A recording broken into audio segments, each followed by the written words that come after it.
say no like councillors. We've got 2 minutes to go.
Okay, good morning everyone and welcome to this ordinary meeting of the Douglas Shire Council being held on Tuesday 27th October 2020 at the Moston Council Chambers.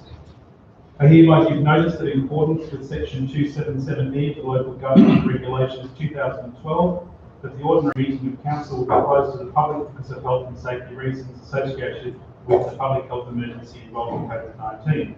The ordinary meeting of council will be available to view by live stream on council's website and will be available for others to watch at a later time.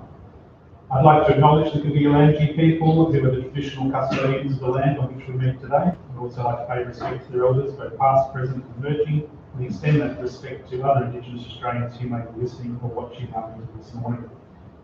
See that all councillors are present, our CEO, and of course we have our limited amount of staff that can be in the room here with us today, and we also have our media present as well. Conflicts of interest, Councillor McEwen. Yeah, I have a conflict of interest. I, Councillor McEwen, informed the meeting that I have a prescribed conflict of interest as a result of item 6.1, notice to repeal motion, Mosman Golf Course lease. I'm elected board member of the Mosman Golf Club Incorporated. I will be dealing with this conflict of interest by leaving the meeting while this matter is discussed and voted on. Thank you very much. I also, Councillor Kerr, informed the meeting that I have a declarable conflict of interest as a result of item 5.2 FNQ Rock Manual, as I am the chair of the FNQ Rock. Although I have declarable conflict of interest, I do not believe that a reasonable person would have a perception as biased because the FNQ Rock is a committee that represents local government. Therefore, I will choose to remain in the meeting. However, I will respect the decision of the meeting on whether I can remain and participate in this decision. I move that it is in the public interest that Councillor Kerr participates in votes on item 5.2 because the FNQ Rock is an ordinary business of council and therefore a reasonable person who trusts that the Congress decision is made in the public interest. Can I have a second? Put the motion to the vote. Carried unanimously. Thank you, Councillor Spencer. Okay, there's no matter of minutes today. Confirmation of the minutes for the ordinary meeting Tuesday, 29 September 2020. If I have a mover, please. Councillor Sponson. Seconder. Councillor Zamataro, thank you. Anyone wish to speak against the minutes? All those, any other comments? All those in favour? That's carried unanimously. The special meeting Friday the 9th of October 2020, if I have a mover please. Councillor Swanson, followed by Councillor Nolly. Anyone wish to speak against? And all those in favour? That's carried. All right, the agenda items as listed, starting off with 5.1. The recommendation is that council adopt the interim Wonga Beach foreshore management plan. If I have a mover, please. Councillor Zamataran, and seconder. Councillor Thomason. Councillor Zamataran, would you like to speak to the motion? Through you, Nick. Look, I'd like to say this report is something that people have been waiting on for a while. I think it's an excellent report from Ms. Roberts. She's covered all the angles. The environmental angles has been some of the issues, and I think the decision to make sure that bikes stay off above the high tide mark is going to be seen as a bonus, a plus for people at Wonga and for anyone that's concerned about the environmental impact. And look, if I had a choice now, if someone asked me today, could they start riding quad bikes on the beach?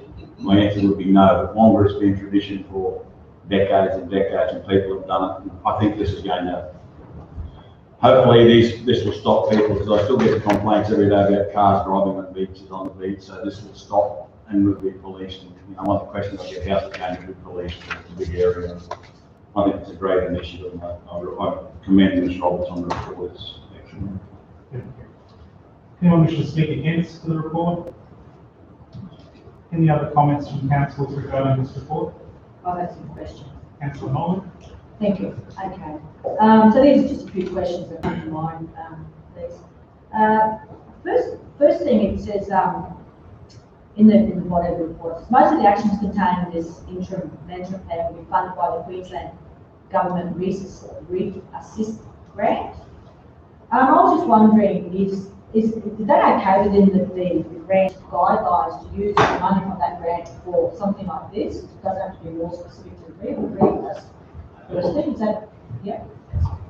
Yeah, through you, Mayor Kerr. Councillor Nolly, the grant application was put in place with this interim foreshore management plan in mind. Okay. So a number of the actions that will be funded from that grant were already determined when we put the grant in. So the short answer is yes. Okay, wonderful, right, thank you.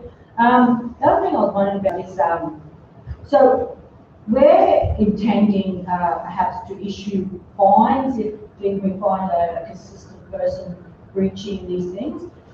Is that regulatory framework work within Queensland laws? Is that how that works? Or we make our laws within the Queensland framework? Is that how that works? So we will have the authority, one asking basically, we will definitely have the authority to issue fines if we want to. Through you, Mayor Kerr. Yes, Councillor Nolly, the local laws are made under the Local Government Act. They are law for all intents and purposes under the state government legislation. So the answer is yes. So we don't have to go to the police or anything like that? No, there are obviously different areas that are council responsibility versus police responsibility. I think the great thing about this plan is that we've had support from the police in terms of what is their responsibility and what is council's responsibility, and we will manage this together. Okay. The other question I have is that I read how the turtle nesting is going to be monitored, I suppose. Is there a similar type monitoring we're going to look at other environmental degradation, or how's that going to work? So, I mean, I'm just talking about perhaps, flora as well as fauna. I'm happy to answer that Yeah. for you, Mayor. So part of the foreshore management plans that will be developed will include audits of adjacent areas too, so flora and fauna will be incorporated. We intend to produce, I think it's 4 foreshore management plans for our 4 main beaches, and then have a more generic plan that covers the beaches all the way through to the Cairns boundary. As part of that, there's also an ability, we acknowledge that it's a privilege, a right to use quad bikes on the beach, and that's what's going to happen, and there's probably some trade-off on some environmental values there, but the intent of the foreshore management plans at the other locations is to ensure that certainly those environmental values are protected at those beaches. So there's some beaches towards Cairns which have vehicles driving on them at the moment. I'm sure they're not Douglas residents, they're more Cairns residents. The intent intent is to restrict any vehicle access to those beaches, and they're beaches that are much more favourable for turtle nesting as such. And we intend to work with Geraldine Rangers and some other Indigenous people that we know that have reported turtle nesting kills at various beaches in doing those audits. So, yeah, so there'll be regular audits. Yes. Thank you.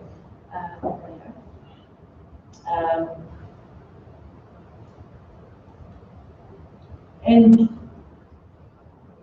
okay, so, yeah, actually, that's pretty much it, I think, my questions. Thank you very much. Thank you, Councillor Molly. Yeah, I'd also like to thank the staff on this report. It covers the ongoing issues as well. This has been a contentious thing for various opinions. I think it's a smart and sensible approach towards this. And, you know, I certainly hope that the community will get behind it and take ownership of this plan as well, which is part of the idea of it. So I think it's a great one. So that, Sorry, I realise that I'm not questions. That's okay. Just questions. if you can be quick, though, you're up to the 5 minutes, that's all. Standing order, so if you could just quickly answer a question. Okay, yeah. I was just going to ask, is this is definitely at the moment a 1-year proposal, isn't it? So that we monitor and see how things go. Are there any intentions to bring back to council? It's not necessarily in the council meeting, but just maybe like an update about how the progress is going, if you have come across big problems or positive outcomes, that type of thing. Yes, through you, Mayor, obviously that's the intent, is that there will be some report back to council about, this is intended, it's not exhaustive plan, it's intended to be an interim plan, as it's called. A more thorough plan will be developed through the Read Assist grant program, and we would expect that some of the outcomes from this interim plan would be addressed in a more exhaustive plan, so. All right, with that, we'll put it to the vote. All those in favour? And that's carried unanimously.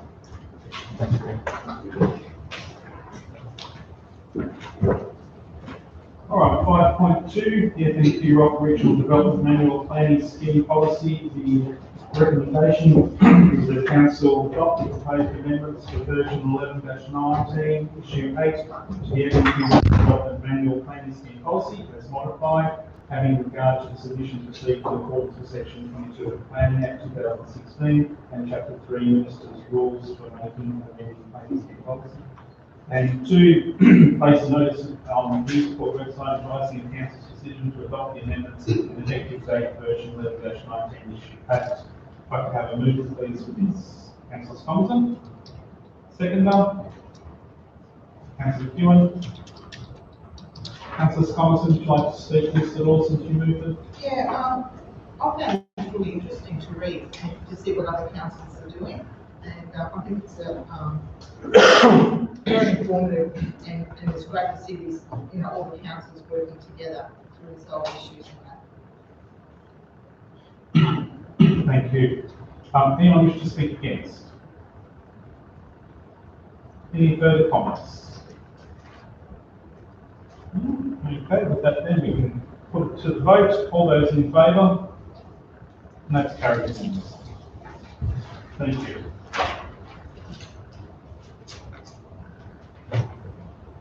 Five point 3, Water and Wastewater Quarterly Report for the period ending 30 September 2020. The recommendation is that it recommends that the quarterly report of the Water and Wastewater Branch for the period ending 30 September 2020 be received and noted.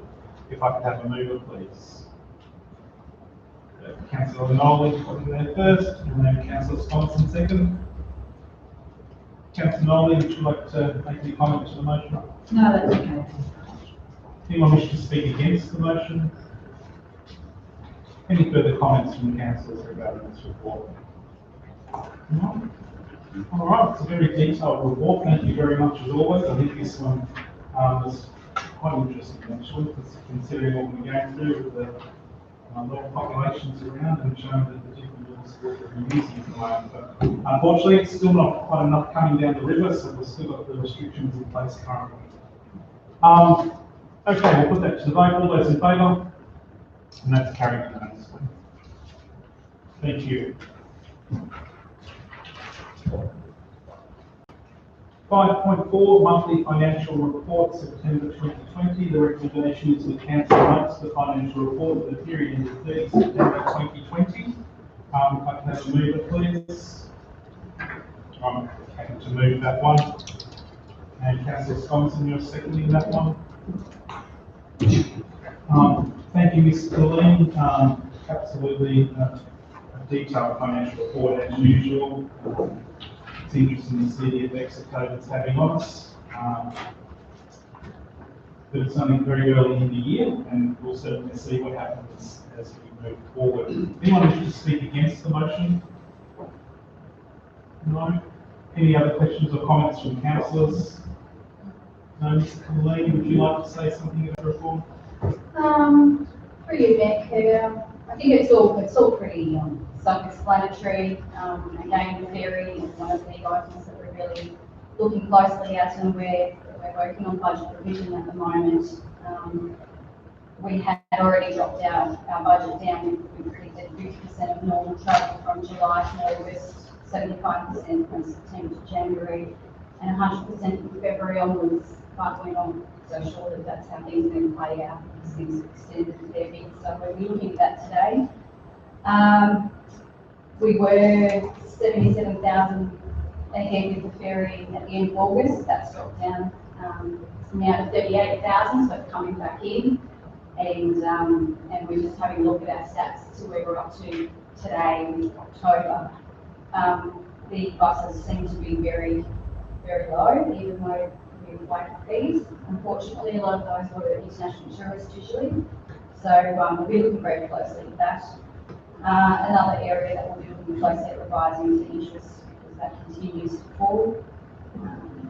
Continues to be behind budget. We've actually got a government preferred rate with CPA that's 0.5% above the RBA rate, so our funds are all back in an operating account to achieve that. And so they're probably the high-risk areas, I guess. It would be nice to have a crystal ball with the ferry. Unfortunately, we don't, so we'll make do. Materials and services are under budget. There are a couple of larger invoices that haven't hit yet, and a lot of timing in that area. There may be some rapid saving in electricity, which would be good. We'll be looking at that as well in the budget provision. And there's been some saving in employee benefits due to some positions not yet filled.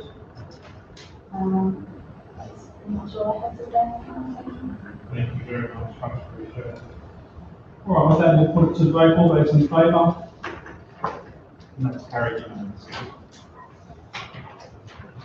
All right, 5.5, the QAO Final Management Report 2019-2020. The recommendation is that council notes the observations contained in the Final Management Report, Observation Report from the Queensland Audit Office 2019-2020 financial year.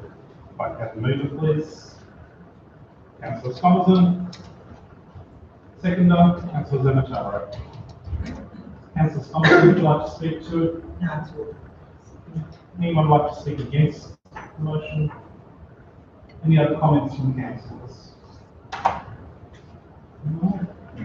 All right, thank you very much again to the finance team for this great result. There was quite a few different things that had to be fixed up from the last one, and they've all successfully been done. It's great to see that we're still working in the highest percentage, which is fantastic for the community. With that, we'll put it to the vote. All those in favour? And that's carried unanimously.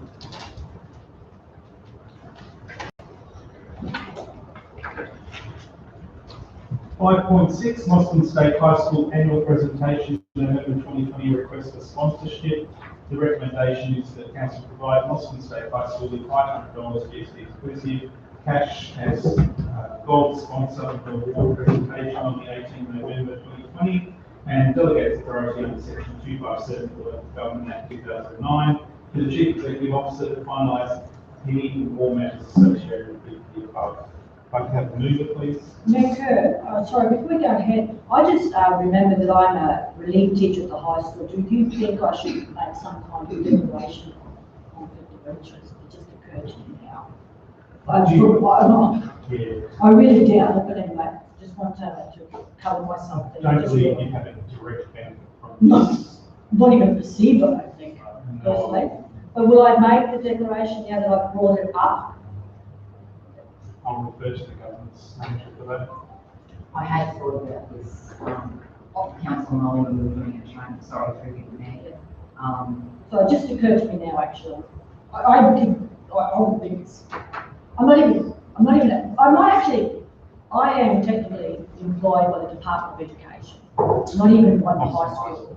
I don't believe. I don't believe so. I'm coming in, my wife works at the school. Yeah. No, Yeah. it's, it would be the same as if you had a child at the school. Yeah. Okay, fantastic. Sorry about that. No, that's fine. I mean, it's going to be recorded audio, but we have to set that, so. Appreciate you bringing it forward, though.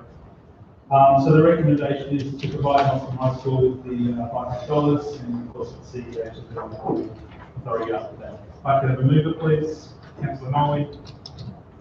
Seconded by Councillor Zamataro, in there. Councillor Nolly, did you wish to speak to this? No, I'm very happy with this, but I do have just one very quick question. Mr. Farrelly, because of our resignation and sponsorship general policy, is that why we can't make this an ongoing thing, like a 3-year term or something like that? Is that correct? Because otherwise I suggest we just make it like a 3-year term or something like that, a 3-year agreement. Through the chair, that is correct, Yeah. Councillor Nolly. We don't have a provisions for state government entities to apply through training and funding, but we are reviewing that policy. Okay. Because I remember doing this last year. I was putting it in place. Thank you. Anyone wish to speak against? Any other comments by councillors? Okay, we'll put that to the vote. Those all in favour? And that's carried unanimously.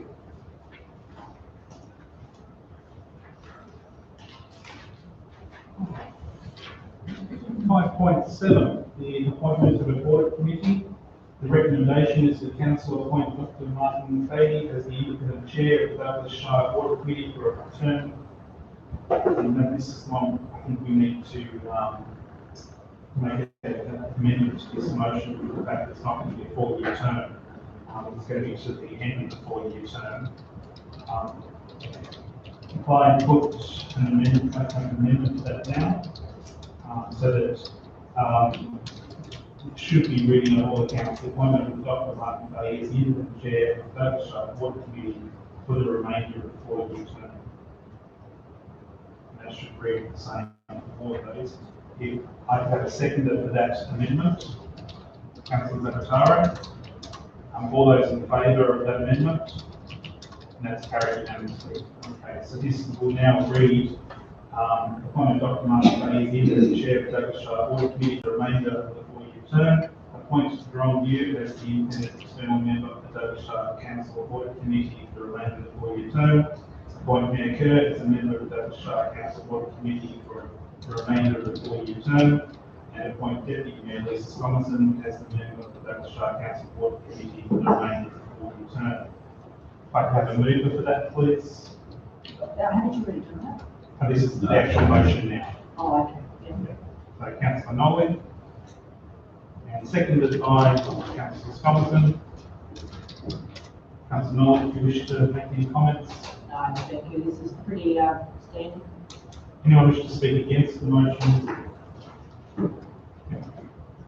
We'll put it to the vote. Then all those in favour, and that's carried unanimously. Thank you.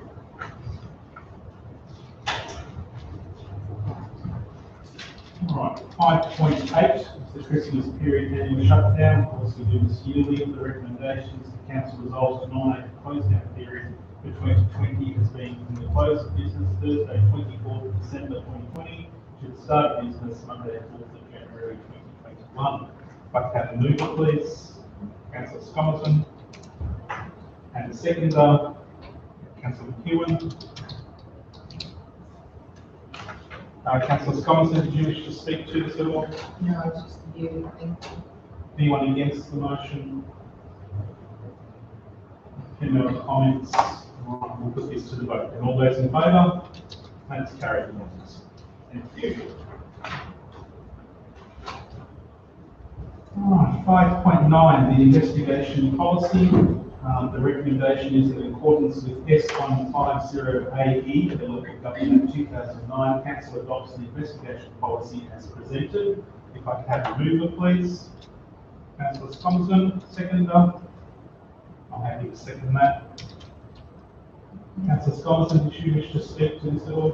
Well, this is a policy that has to be put in place with new legislation changes, so, yeah, happy with that. Anyone wish to speak against the motion? Any further comments from councillors? I have questions, thank you. Councillor Nolan? Thank you. Yeah, just because it's a new policy, I'm just searching for a bit of clarity on some things that I maybe perhaps mistold.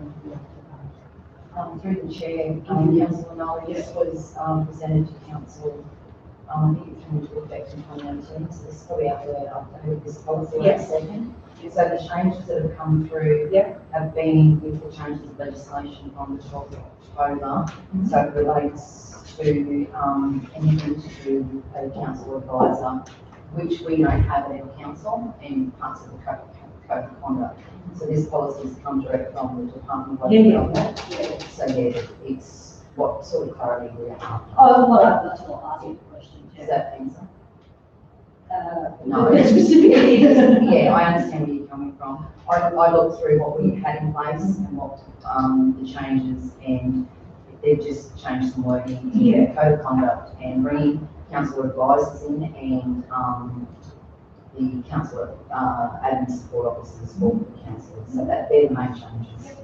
So the assessor, which is independent assessor, still has the control over those things. You know, I understand that. So my questions,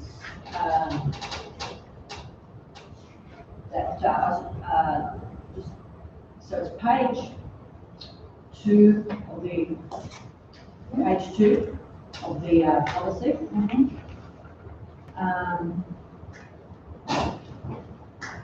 Yeah, it's the 4th paragraph down. A fair hearing means a councillor who is the subject of suspected inappropriate conduct, that paragraph there, must be told the case against them, including any evidence, and be provided an opportunity to put their case in writing. The investigation report provided to the council as part of the meeting agenda. So that all comes, that just means everything comes to the council meeting incomplete before everything comes to the council as completing the agenda before, or that will depend on the investigator. So the investigator is the mayor under this. So that the mayor or the investigator will keep the councillors. Okay. But they need to know once certain steps have hit through different parts of the investigation. All right. Okay, thank you. So the next page, very first paragraph, says, should the mayor or a councillor disagree with any recommendation accompanying the assessor's referral notice, or form the opinion that the complaint should be dealt with in a way other than under this policy, the mayor or council may request a matter be placed on the agenda of the next council meeting for the council to decide on resolution. So that means that it is all. So does that mean that we have to?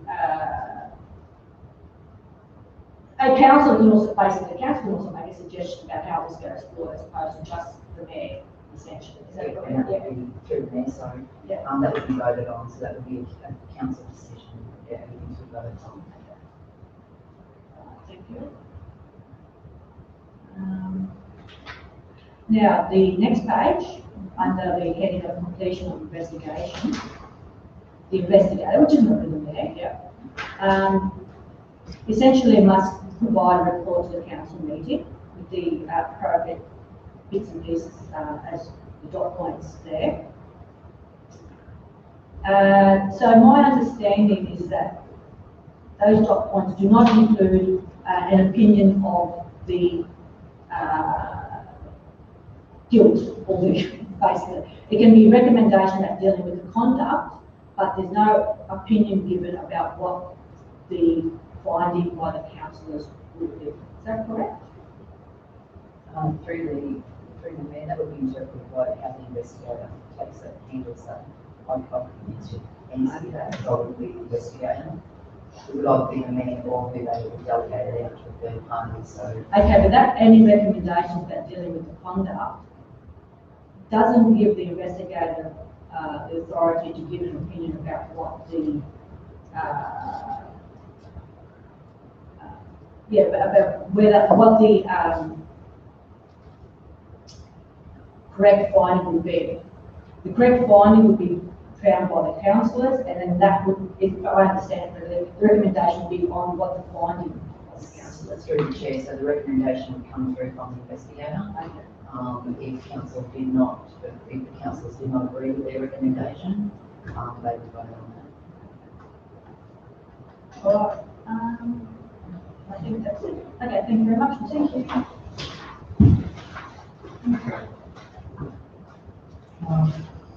Any other comments from councillors? Okay, we'll put that to the vote, those all in favour?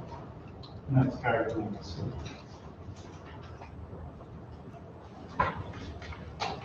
Okay, 5.1, which was the annual report.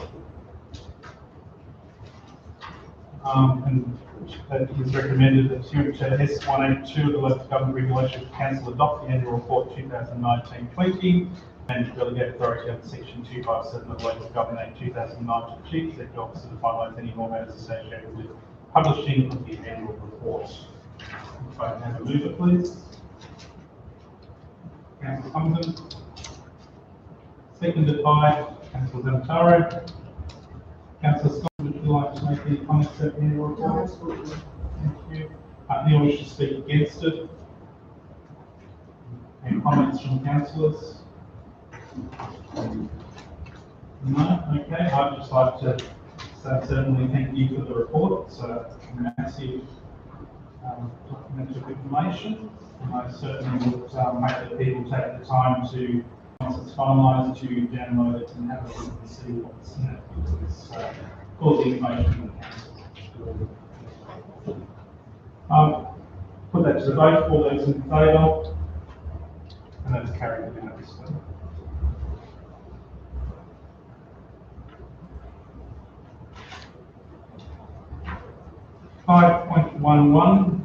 The 2021 council meeting dates.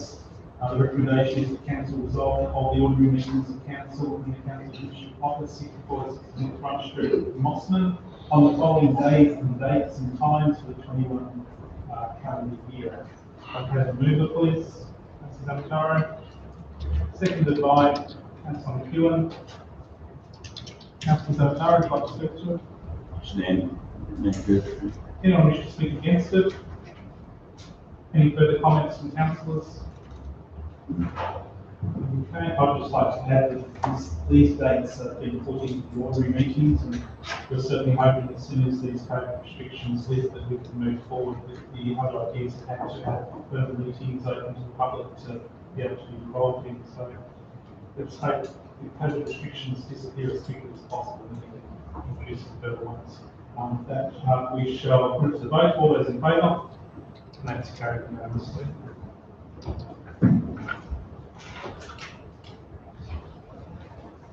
.12, the council notes the progress and implementations of the Operation Plan 2020-2021, which I'm happy to move that. If I can have a seconder, please. Councillor Stockton.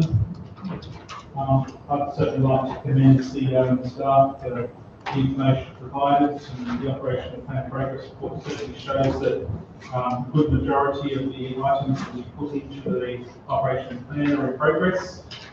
And looking forward to the results of those as we move forward. Would anyone like to speak against the motion? Any further comments from councillors? Mr. Stormer, would you like to make any comments about the operation report? All good. With that, we'll put it to the vote then. All those in favour? That's carried unanimously.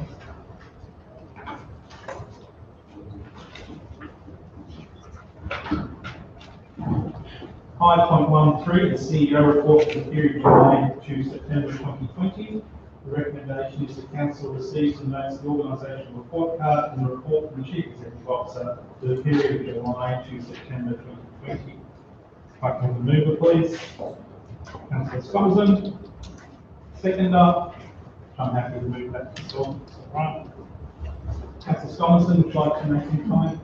Yeah, one comment I'd like to make is that it's another great written report by the CEO, and people do, in our public do like reading it, because it's quite a about what the council is doing, so, thank you.